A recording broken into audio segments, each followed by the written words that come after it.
Actuaries use their math skills for good. They take on the world's greatest challenges, reducing risk and increasing opportunity. And that means the only thing higher than their pay is their job satisfaction. There are extraterrestrials among us. They landed 4 billion years ago when the Earth was just forming. And they weren't humanoids with tall, slender bodies and dark almond-shaped eyes. The aliens were microbes, and they were delivered here. And once these aliens awakened in our mineral-rich world, they multiplied quickly and evolved. If you want to see these aliens for yourself, it's actually pretty easy. Just look in the mirror.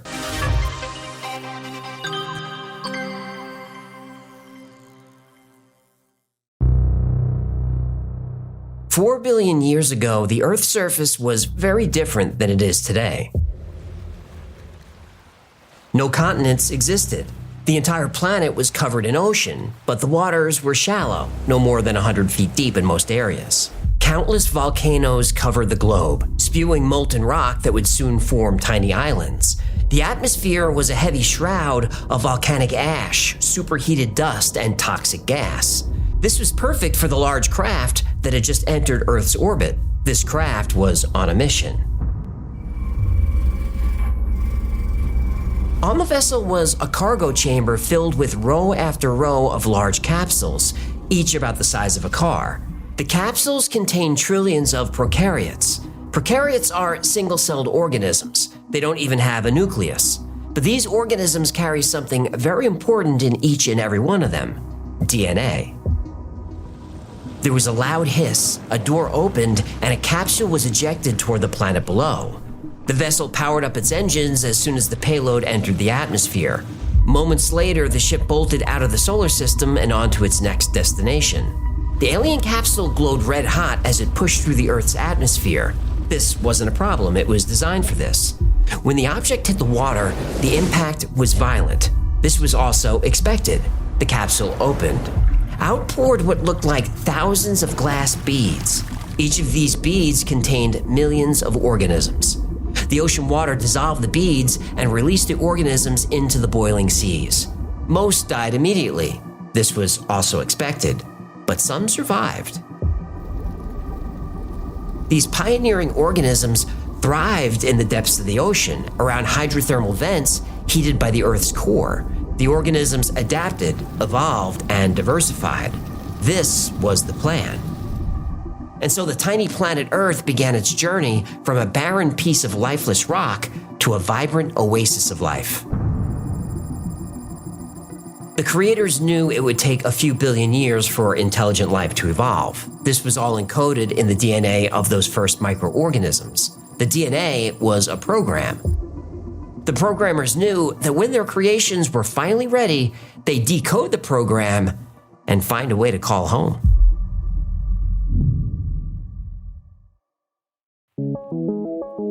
There is a growing group of scientists who believe life on Earth began from microbes delivered from space. This theory is called Panspermia. Yes, spermia. Please don't be immature. In Greek, pan means all and sperma means seed. Anyway, Svante Arrhenius was a major proponent of this theory. And when it came to biochemistry, he knew what he was talking about. It was 1908, and Arrhenius was a Nobel Prize-winning chemist working in Sweden. The accepted theory of life's origin is abiogenesis. This refers to the process where chemical reactions of inorganic material form organic material, which eventually becomes life. And this happened on Earth about 3.5 billion years ago. Arrhenius wasn't buying it. The ancient Greeks had a much simpler theory. They suggested the seeds of life were present everywhere in the universe. And they weren't talking about alien spacecraft dropping probes into primordial seas. They felt that bits of space dust contained seeds of life. The Greeks and Arrhenius believed that when the space dust arrived on Earth, it brought life with it. Then evolution took over and created millions of new species of plants and animals. But life coming from outer space is tricky. Even in its most basic form, it shouldn't be able to survive the harshness of space. So Arrhenius set to find out. He created extreme environments in a lab. He subjected living microorganisms to deadly cold temperatures, near 0 Kelvin. If these microbes were from space, they could handle it, because nothing else on Earth could handle 0 Kelvin. 0 Kelvin may not sound that cold, but it is. We're talking minus 459 degrees Fahrenheit, basically the temperature of deep space. The microorganisms could not survive those temperatures. Arrhenius was disappointed. But then he slowly and carefully applied heat.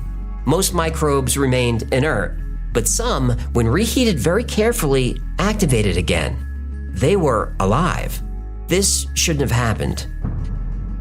The ability to survive in minus 450 degree cold was not driven by natural selection in our terrestrial environment. These seem to be the abilities developed on another world. Arrhenius had discovered a new kind of life, which became known as extremophiles. Before Arrhenius, scientists didn't believe life could survive in Earth's most extreme environments. But as soon as they started looking, they found life was everywhere.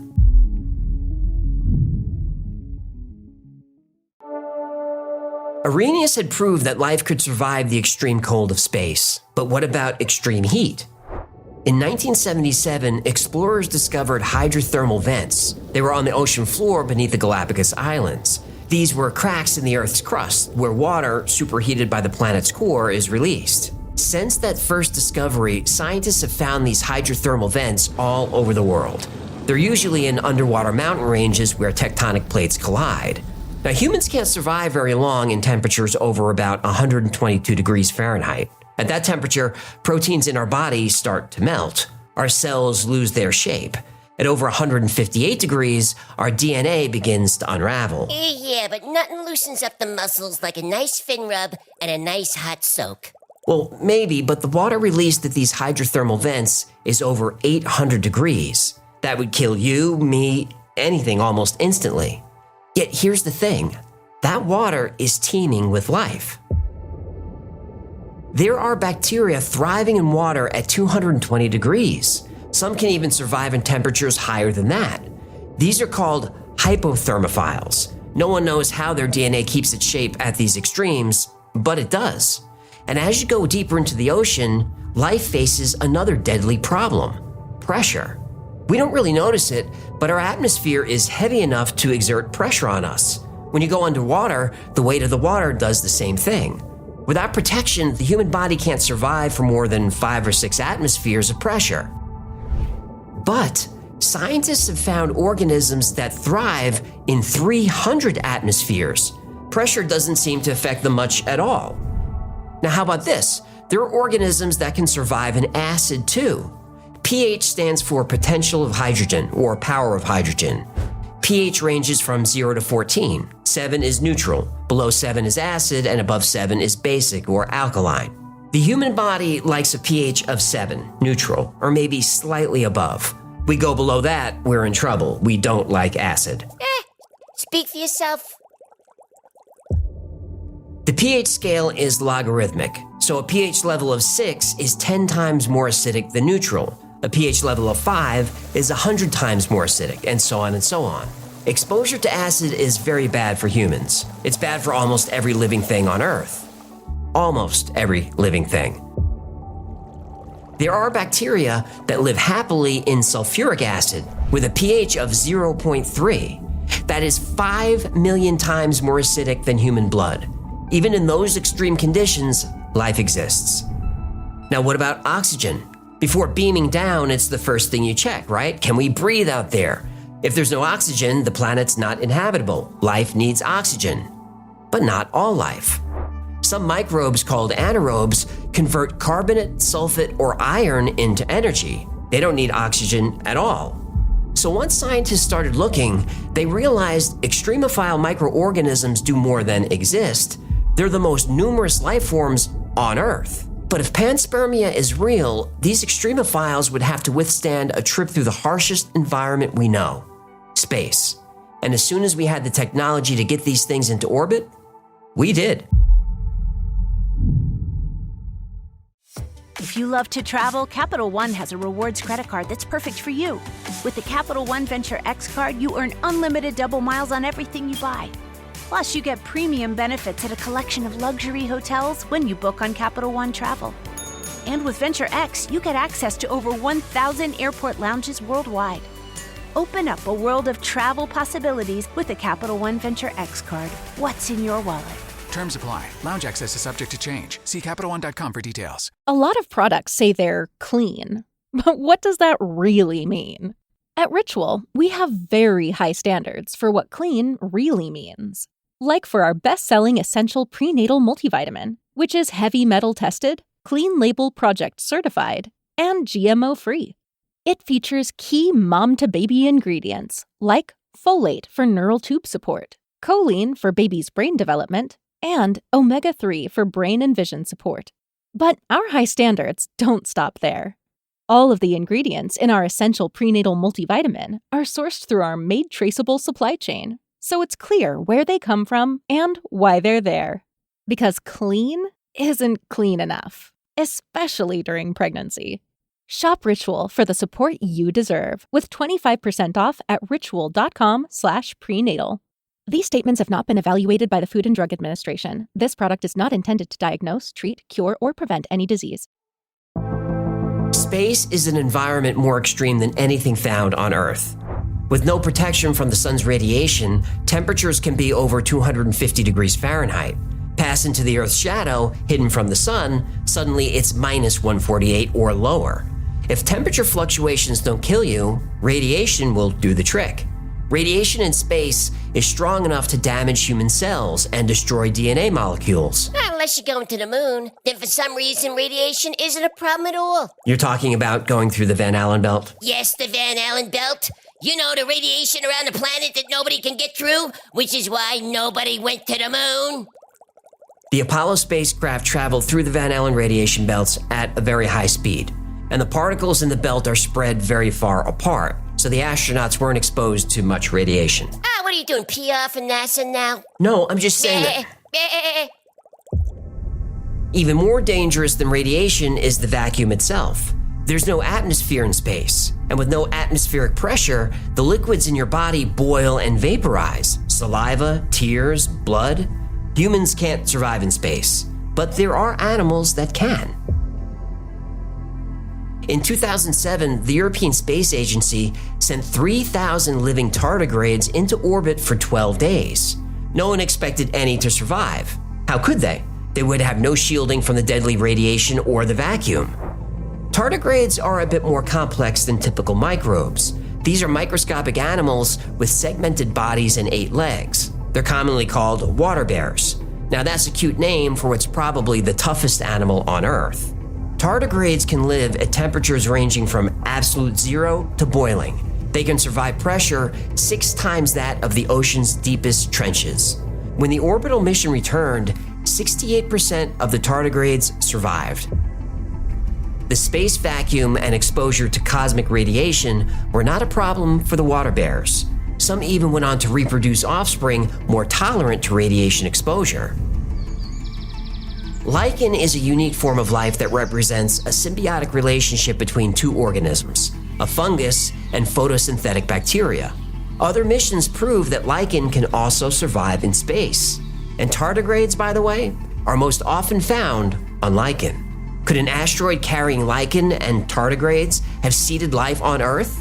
Well, it's been proven that they could survive the impact. If certain bacterial spores are shaded from direct sunlight and radiation, as they would be inside a meteor, they can survive in space for years. Yeah, but for bacteria to be transported across space, it would need to survive for millions of years, and that seems unlikely. But in 2020, scientists pulled a piece of sediment from the ocean floor. The rock was 20,000 feet down and over 100 million years old. They put it under a microscope. The rock was full of microbial fossils. They looked more closely. Those aren't the fossils of microbes, they're actual microbes. 100 million year old microbes, various types of bacteria. They appeared to be in a type of suspended animation. So the scientists wondered if they could— Oh, don't tell me they tried to revive them. They tried to revive them. Oh, no. They didn't wake up, did they? They woke up. No! What year was this? 2020. In 2020, eggheads are pulling 100 million year old bacteria from the bottom of the ocean and waking them up. Hello? Turn on the news, you morons! Not only did the bacteria wake up, they had a 99.1 success rate, and they started multiplying immediately. And there it is. Well, there were about 100 cells per cubic centimeter at the beginning of the experiment. 68 days later, there were 1 million cells per centimeter. Oh, great. Next thing you know, we'll need 2 weeks to flatten the curve. Not now. Okay, so this experiment proved that bacteria can survive dormant for long enough to travel to other planets. That was shocking, but we already knew life existed on Earth 100 million years ago. That doesn't prove it came from outer space. Now, mainstream science agrees we are surrounded by creatures that seem alien in their abilities. But the mainstream view is that life started on Earth from nothing, abiogenesis. The earliest evidence of microbial life dates back to 3.5 billion years. At this time, the Earth had oceans of water and plenty of organic matter. This is known as the primordial soup. That soup had all the ingredients of life. Beef stock and mirepoix? Mirepoix? Carrots, onions, celery. I know what mirepoix is. The ingredients were water, amino acids, organic gases, and some minerals. And that was the prevailing theory for a long time. Before 3.5 billion years ago, there was no way the Earth could support life. The conditions were too harsh, and that was the theory for hundreds of years. But then that theory blew up when they found evidence of life in a rock much, much older.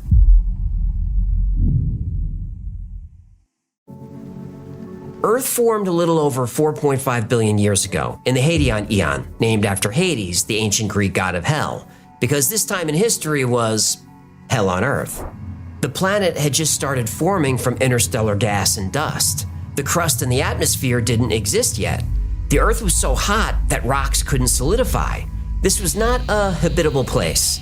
So it makes sense the first evidence of life was found in rocks from the second stage of Earth's geological timeline, the Archean Eon. This is when the Earth began to cool, a crust developed, and the oceans formed. The atmosphere was a combination of methane and ammonia, and the sun was only 75% as bright as today, but this was good enough for life to begin. We know because, amazingly, there are places on Earth where rocks still exist from that time. One of these places is the Isua Greenstone Belt in Greenland. This strip of volcanic rocks dates back 3.8 billion years, and geologists have found direct evidence of life there. Microbial colonies formed about 3.7 billion years ago. Fine, this proves what scientists suspected. Early life began in the Archean Eon, and not before. But some of the oldest rocks on Earth are found in the Jack Hills in Western Australia. Incredibly, you can stand on rock formed in the Hadean Eon, the time of hell on Earth before life even existed. However, scientists found something surprising when they studied zircon crystals from the area. Zircon is unique among all materials on Earth. Zircon grows in volcanic rock, and although the crystals are thinner than a human hair, they're nearly indestructible. Zircon even outlasts the rocks in which they are originally formed. Researchers have found zircons going back 4.4 billion years, pretty close to the actual birth of the planet. So the one thing scientists don't expect to find inside a 4.1 billion year old zircon crystal is the sign of life. Except that's exactly what they found. They found biogenic carbon with isotopic signatures matching organic matter. The zircon is 4.1 billion years old. This means life had to develop in the much harsher environment of the Hadean Eon before oceans and a stable atmosphere formed. At the same time, comets and meteors were constantly raining down on the planet. And Panspermia says these meteors were bringing life with them. Lots of life. And for years, the theory of panspermia, that comets were the source of life, was marginalized. It was pseudoscience. The surface of the Earth was too hot. It was molten rock. Life can't survive that. The conditions that would most likely to have prevailed near the impact-riddled Earth's surface 4.1 to 4.23 billion years ago were too hot even for simple organic molecules to survive, let alone evolve into living complexity. This leaves panspermia as the most plausible valid option for the origin of terrestrial life. The first microbes were most likely delivered to the planet along with impacting comets and meteorites. But even if comets could somehow land on the Earth while it was forming, it wouldn't matter. Comets are just dirty snowballs, rocks made of ice and dust, maybe mixed with ammonia, methane, and carbon dioxide. There was no way a comet could contain organic material. But eventually we developed the technology to send probes to comets and test their chemical makeup. And then all those wacky pseudoscience panspermia believers, well, they started looking pretty smart. A lot of products say they're clean, but what does that really mean? At Ritual, we have very high standards for what clean really means. Like for our best-selling essential prenatal multivitamin, which is heavy metal tested, clean label project certified, and GMO-free. It features key mom-to-baby ingredients like folate for neural tube support, choline for baby's brain development, and omega-3 for brain and vision support. But our high standards don't stop there. All of the ingredients in our essential prenatal multivitamin are sourced through our made traceable supply chain, so it's clear where they come from and why they're there. Because clean isn't clean enough, especially during pregnancy. Shop Ritual for the support you deserve with 25% off at ritual.com/prenatal. These statements have not been evaluated by the Food and Drug Administration. This product is not intended to diagnose, treat, cure, or prevent any disease. Sir Fred Hoyle was an English astronomer who developed the theory of stellar nucleosynthesis. This theory says that all the elements from which our world is made have been cooked inside stars. Everything from carbon to uranium atoms were generated eons ago from a star's power source, helium. These heavy elements were then blasted into space in great stellar explosions called supernova, where they later solidified into planets, mountains, humans, and everything. Hoyle is the man who discovered we're all made of stardust.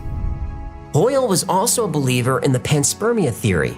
He was convinced comets had been delivering microorganisms to Earth since its formation. In 1978, he published the book Life Cloud, arguing that comets were the incubators of life and the stork that first carried life to Earth. Now, this was considered a fringe idea, not accepted by mainstream science. Hoyle's stubborn refusal to accept that the origin of life happened on Earth and instead was delivered by comets made him an intellectual outlaw in his field. But then, 2, 1, top. Ignition. Ariane first stage ignition and takeoff. Takeoff and décollage. In 1986, the European Space Agency's Giotto mission got a probe within 370 miles of Halley's Comet. That probe was able to analyze the chemistry of the comet. It was made up of mostly water, some carbon monoxide, a little bit of ammonia and methane, and this was expected. But what was unexpected was that the comet also contained hydrogen cyanide, a precursor to amino acids, which are necessary to form life. The Giotto mission also detected the presence of so-called CHON particles, CHON, named because they're rich in carbon, hydrogen, oxygen, and nitrogen. This was more evidence that comets really were transporting life's ingredients across the stars. Space agencies worldwide combined for 12 more missions to examine comets up close. They discovered even more complex organic molecules, such as ethanol, formaldehyde, glycolaldehyde, and acetaldehyde. Hoyle passed away in 2001, but he lived long enough to review the data from those space probes. He knew he was on the right track. Comets delivered the elements necessary for life. If he had lived just 3 more years, he would have been amazed. In 2004, for the first time in history, we didn't just pass by a comet, we landed on one. And then the theory of panspermia, which sounds a lot like science fiction, started to sound a lot like science fact.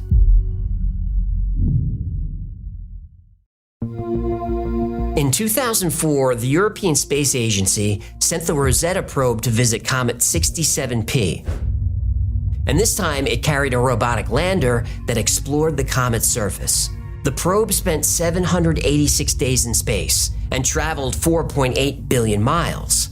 The mission revealed the comet had primitive water ice formed 4.5 billion years earlier. Comet 67P contained a mix of compounds, including ammonium salts. Ammonium salts are thought to be one of the precursors to life. They can later form more complex molecules like amino acids. This was an exciting discovery. But then things got even more interesting. Samples of the comet were brought back to Earth and analyzed. Not only did they confirm ammonium salts were present, but they also discovered the presence of the amino acid glycine. Scientists had officially found a fundamental building block of life on a comet. And there are thousands of comets zipping around our solar system. And we now know they contain organic molecules. But thousands of comets doesn't even begin to describe how many objects there are out there. Surrounding our solar system is a vast area called the Oort cloud. The Oort cloud is so large that the outer edge reaches almost a quarter of the way to the nearest star. It's staggeringly big, and it contains trillions of objects. Trillions. And these objects were even more common in the early solar system when they were busy delivering water to create Earth's oceans and delivering the building blocks of life itself. The more evidence we collect, the more likely Hoyle's bold theory of panspermia sounds like the truth. But this is accidental panspermia. The more controversial theory is directed panspermia. Directed panspermia suggests that an advanced extraterrestrial civilization purposely seeded life on Earth. And maybe they did, but it seems as if the aliens had a backup plan in case their first attempt at seeding life on Earth didn't take. So, about 540 million years ago, a rock landed on Earth that contained more than a few microbes. The rock contained eggs. Panspermia might not have been a single event 4 billion years ago. Large comets and asteroids only hit the Earth every few million years, but small meteorites hit the Earth by the thousands every year. We've established that life has been on Earth for a long time, and there's debate about whether it began 3 billion years ago or 4 billion years ago.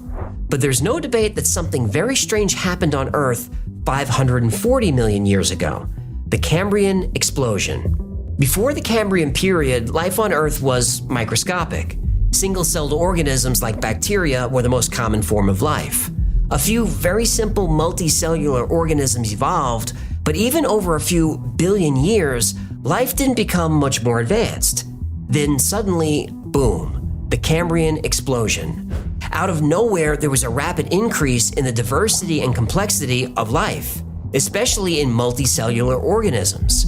This event drastically altered the course of evolution and shaped the modern biosphere. Now, there are a few theories on why evolution suddenly began escalating. Aliens. Rising oxygen levels could have allowed for more complex metabolisms. Nope.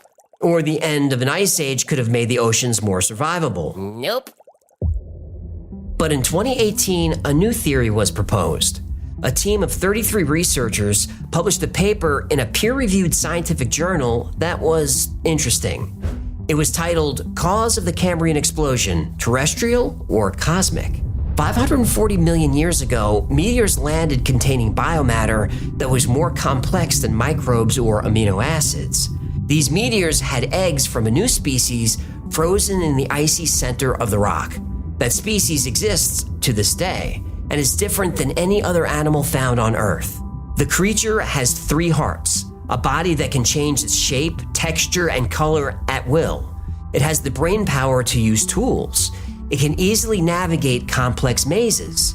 Now, you've seen this highly adaptable and highly intelligent alien species, the octopus. An octopus has camera-like eyes with an iris, a circular lens, and photoreceptor cells. It has 500 million neurons, more than most other mammals. And unlike other mammals, most octopus neurons lie outside the central brain. 2/3 of its neurons are in its arms.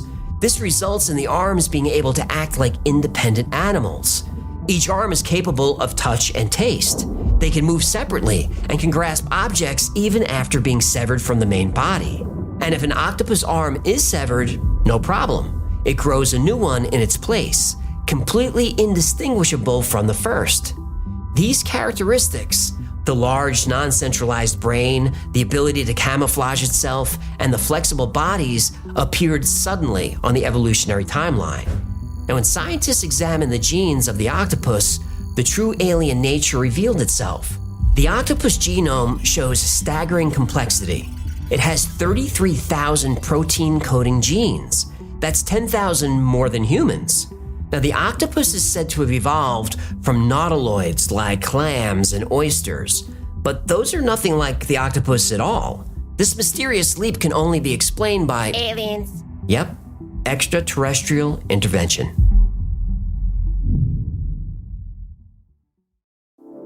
Exchanges of rock between planets in our own solar system like Earth and Mars is a fact, and quite common. We've found Mars rocks here, and it's safe to assume there are Earth rocks on Mars. If biomatter hitched a ride on those rocks, and the conditions were right, life would evolve. Mars was once very Earth-like, with a stable climate and lots of surface water. If microbes evolved there, they very well could have ended up here. In 1996, a meteorite from Mars was examined under a microscope. It appeared to contain fossilized microbes. It's a controversial claim, but with what we now know about comets, life on Mars seems very plausible. Today, Rock 84001 speaks to us across all those billions of years and millions of miles. It speaks of the possibility of life. If this discovery is confirmed, it will surely be one of the most stunning insights into our universe that science has ever uncovered. Its implications are as far-reaching and awe-inspiring as can be imagined. What? No Clinton joke? Oh, no. I would never joke about the Clintons. Yeah, but when we're off camera, you joke about the Clintons all the time. I never joke about the Clintons ever. You've made quite a few... Can we move on, please? Fine. If life evolved in our solar system, then chances are it's going to be found everywhere where the conditions exist to support it. Mars has water ice, and once had a vast ocean just like Earth. Europa, one of Jupiter's moons, has liquid ocean under its icy shell.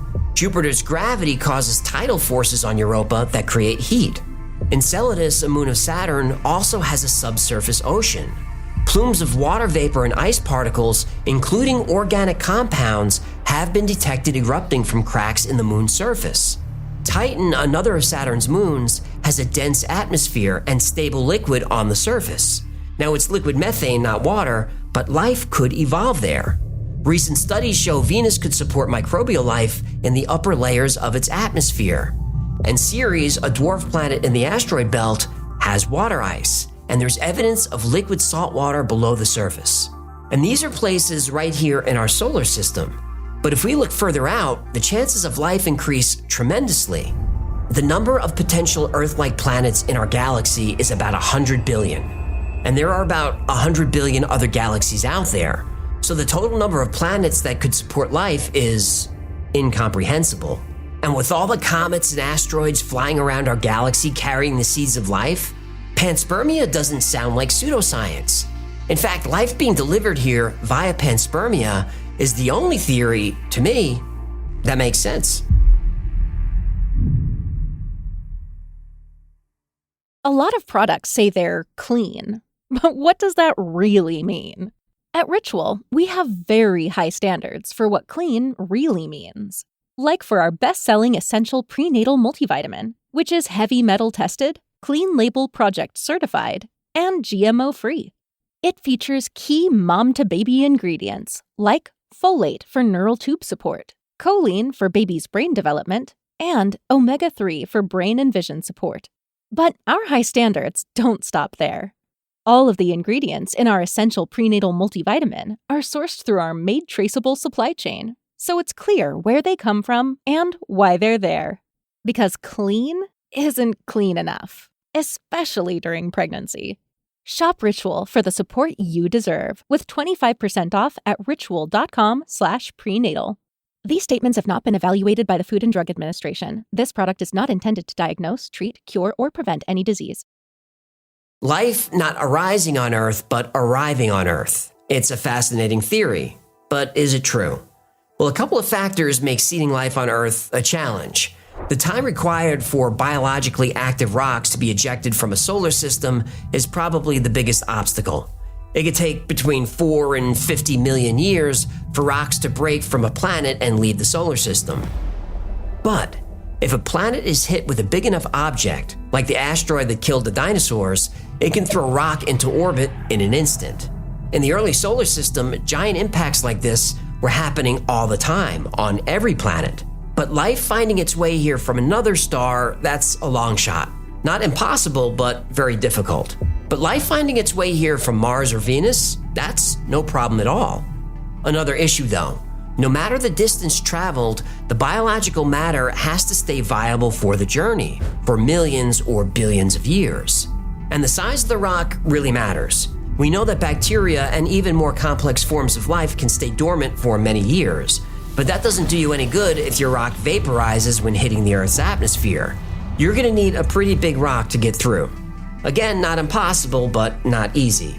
Unless you adopt the theory of direct panspermia, which answers all these concerns.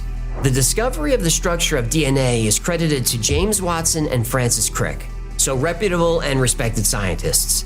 In 1971, they spoke at a conference on communication with extraterrestrial intelligence organized by Carl Sagan. They claimed organisms were deliberately transmitted directly to the Earth by intelligent beings from another planet. No randomness was involved. The seeds of life made it here because this is where they were sent. Simple enough, but in the end, panspermia means that we're not from here. And you'd think, like the octopus, there'd be evidence within us that maybe the Earth isn't our original home. Well, Francis Crick actually suggested there is evidence. In 1973, he published a paper with Leslie Orgel, a molecular biologist. The paper was called Directed Panspermia. The paper says that the chemical composition of living organisms, and I quote, must reflect to some extent the composition of the environment in which they evolved. The paper makes the point that human beings have a trace element in their bodies called molybdenum, which is crucial to organic processes. But here's the thing, molybdenum is pretty rare on Earth. But you know what's a great source of it? Meteorites. So maybe somewhere out there is our home planet, where molybdenum is plentiful, and the fact that we can survive on Earth makes us another extremophile. The idea that the Earth was seeded with life makes more sense to me than life spontaneously emerging from organic compounds in a primordial soup. I like the idea of a galaxy teeming with life. I like believing that we're not the children of the Earth, but the children of the universe. But whether life started here or somewhere far, far away, it did start somewhere. So my question is, who started it?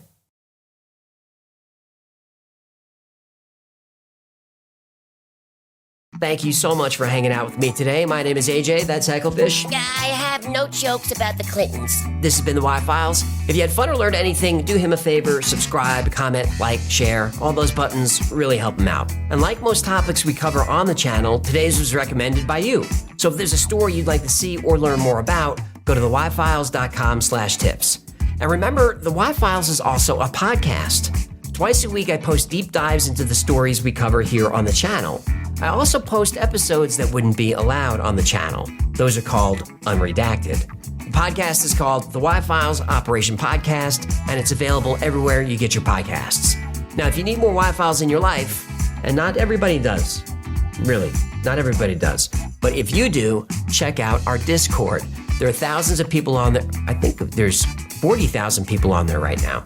They're there 24/7, and they're into the same weird stuff we are. It's a great community, it's a lot of fun, and it's free to join. Now, if you want to know what's going on with the Y-Files, you can check out our production calendar. It's at theyfiles.com/cal. That's where we post our episode schedule, upcoming podcasts, live streams, pretty much everything that we're doing is posted there. And special thanks to our patrons who make the Y-Files possible. Every episode is dedicated to you, and I could not do this without you. So from my heart, thank you. And if you'd like to support the channel, consider becoming a member on Patreon. For as little as $3 a month, you get access to perks like videos early with no commercials, you get access to merch only available to members, plus you get 2 private live streams every week just for you. My camera's on, you get to meet the whole team. You put your camera on, we get to see what you look like. You don't mind showing us that. It's a lot of fun, and it's available to members. Another great way to support the channel is grab something from the Y-Files store.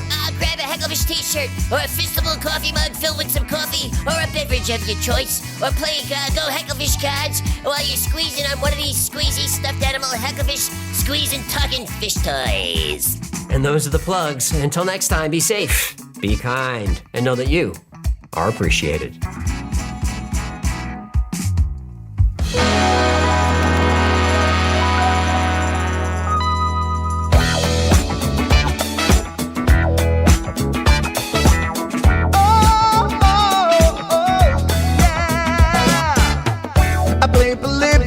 In Area 51, a secret code inside the Bible said I would. I love my UFOs and paranormal fun, as well as music, so I'm singing it like I should.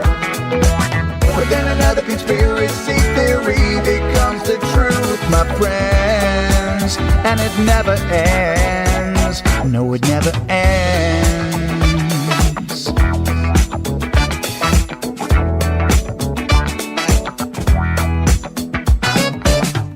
I feel the crap cat and got stuck inside Mel's hole with MK Ultra. I'm being only too aware. Did Stanley Kubrick fake the moon landing alone on a film set, or were the shadow people there? The Roswell aliens just fought the smiling man, I'm told, and his name was Cold. And I can't believe I'm dancing with the fish.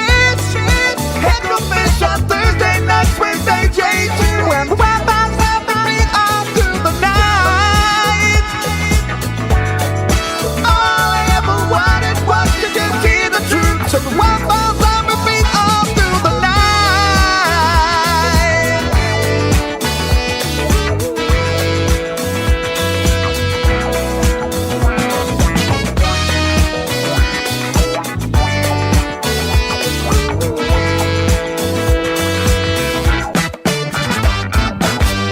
The Mothman sightings and the solar storm still come to Agatha, the secret city underground.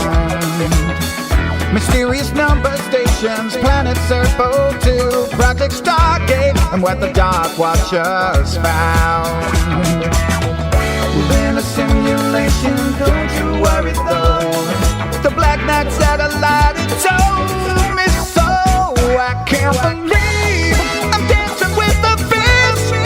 Head to fish on Thursday nights with AJ2, and the Wi-Fi's helping me all through the night.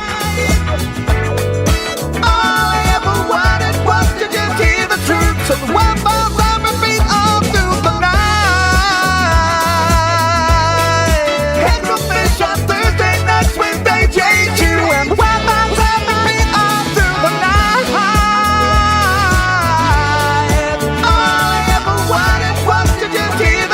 So the Wi-Fi's on repeat all through the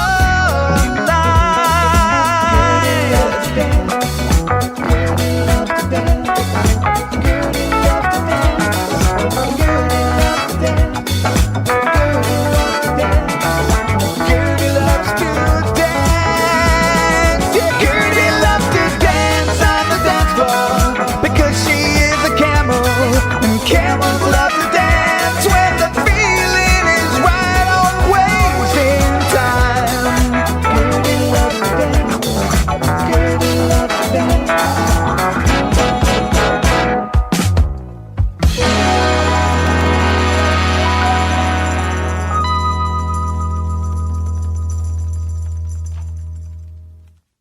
A lot of products say they're clean, but what does that really mean?